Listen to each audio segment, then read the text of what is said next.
What we provide in O&M services is a lot of different things to a lot of different people. We guarantee compliance.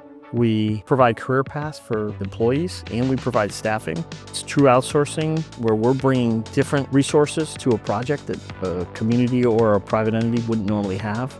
We have technology experts, we have process experts, we have resources that particularly the small communities and the small utilities can never reach. My name is Jay Sheehan. I am a business development leader within the O&M group for Woodard Curran.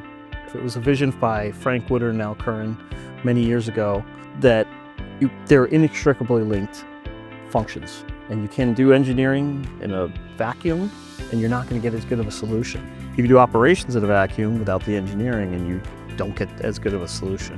When you're doing engineering design and you have operator input, you actually come out with a better result, a better project in the end, because you're optimizing the money in and the money out, and you're taking into account all the things that can happen further down the road. We protect our clients' investment by bringing those two things together.